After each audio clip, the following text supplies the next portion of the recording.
semakin besar kenaikan harga, semakin besar inflasi, maka nilai tukar rupiah bisa menyusut. Kalau Bapak Ibu dulu mungkin tahun 2019 dengan uang 100.000 gitu, pergi ke pasar gitu, mungkin bisa dapat banyak gitu ya, barang-barang banyak, ibu-ibu nyayur pulang ke rumah bisa dapat banyak. Tapi mungkin sekarang dengan 100.000 beli ayam dan lain-lain cepat habis Bu ya uangnya, maksudnya yang kita dapat nggak banyak gitu Bapak Ibu ya.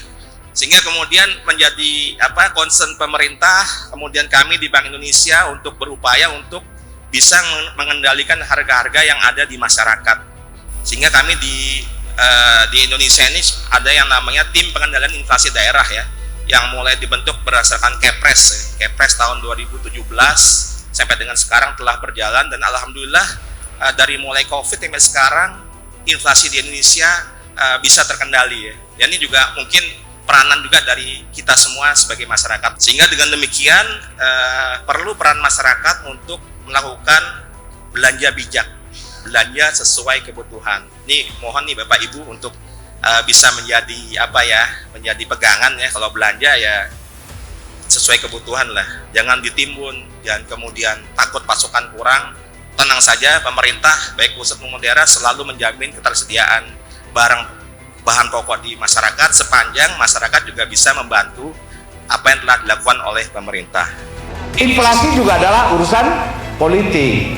Jadi kita mesti mendalami lebih dalam supaya tahu bagaimana inflasi ini bisa menjadi bagian masyarakat, dalam politik masyarakat bisa dikendalikan.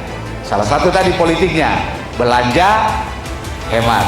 Dan sebagaimana kita tahu bahwa Bank Indonesia ini adalah bertugas untuk menjaga stabilitas ya keuangan negara Republik Indonesia.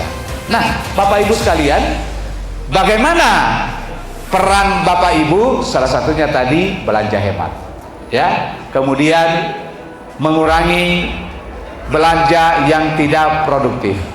Di Banten Bapak Ibu, salah satu produk yang mendongkrak tingginya inflasi adalah cabai, sehingga kita harus mengimpor dari daerah lain, Jawa Barat misalnya ya. Saya semua supply di Banten. Nah ini pengukuran ini dilakukan bisa per daerah, bahkan bisa diukur juga secara khusus untuk Tangerang Selatan. Penting nggak acara kita hari ini? Sangat penting. Kami meminta untuk mari bersama-sama mengikuti acara ini sampai selesai, dan mari kita simak, mari kita implementasikan apa yang menjadi pengetahuan yang kita terima sore hari ini. Inflasi itu apa sih Bu? Kalau berdasarkan teorinya itu, inflasi dapat diartikan sebagai kenaikan harga yang meningkat secara umum dan terus menerus. Kalau memang cuma 1-2 barang aja nggak bisa dibilang inflasi.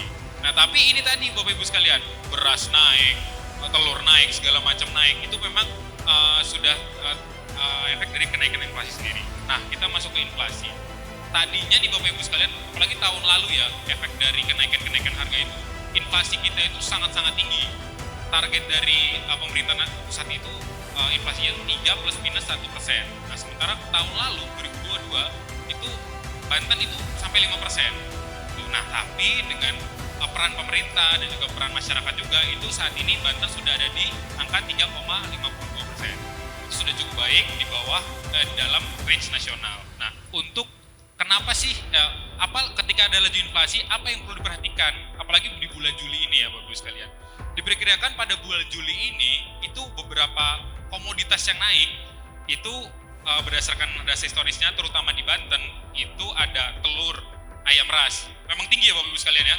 Nah tadi sudah dijelaskan, diperkirakan memang sudah masuk dalam range dari target, bahwa target inflasi kita kan ada 3 plus minus 1.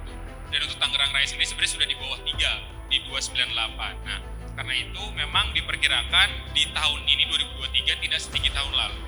Namun memang ada sedikit penurunan dari konsumsi rumah tangganya. Nah, gimana sih peran kita ini? Di sini kita cuma memetakan 4 biar lebih mudah aja. Yang pertama, Bapak Ibu harus berbelanja dengan bijak, tidak boros, jangan menimbun. Yang terakhir, membeli barang produk dalam negeri.